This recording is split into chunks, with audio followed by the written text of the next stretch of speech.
Oluguudo lw'eggaali y'omukka okuva e Malaba ku nsalo okudda eggulu mu bukiikakkono bw'eggwanga luzziddwa bujja. Lwasemba okukozesebwa mu 1992 naye mu ntegeka y'okussa emiwendo gy'ebyentambula gavumenti etunuulidde treyini okutambuza ebyamaguzi.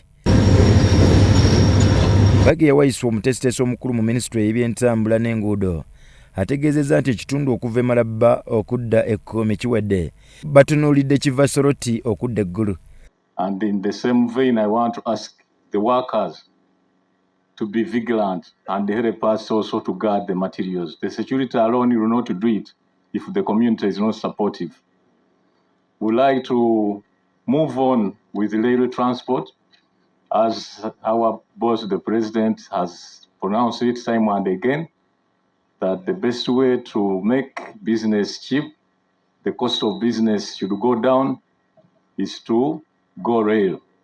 Baggeya annyikizza ekyokutambuza ebyamaguzi ebizitto ku treyini enguudo za koolaasi zisigalire ebidduka ebisaamusaamu.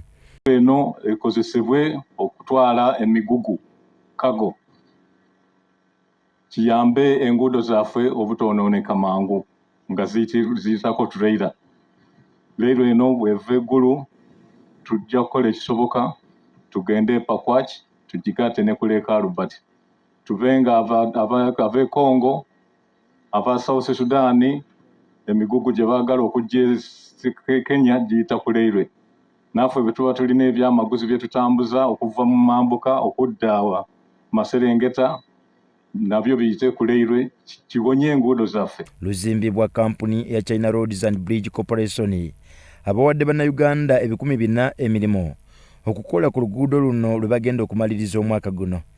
Now we have the team of 21 Chinese management and the railway expert, plus around 490 local employees. Uganda Railways egamba bali bakulumaliriza omwaka ogwaggwa nga gavumenti erutaddeko obuwumbi bwa siringisi 200 n'okusoba.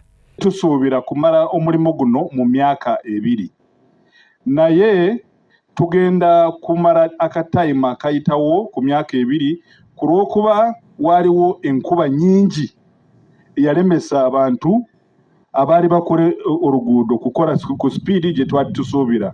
Ekyokubiri, bwe twali tukola assessment y'omulimu waliwo awantu awali nga bwe waali nga tulowooza wajja kwanguwa, naye bwe tutuukiddeewo nga amazzi gaayitawo mbabulidde nga awojja. Bya Makumbi Emmanuel, Soroti TV Omunnyo.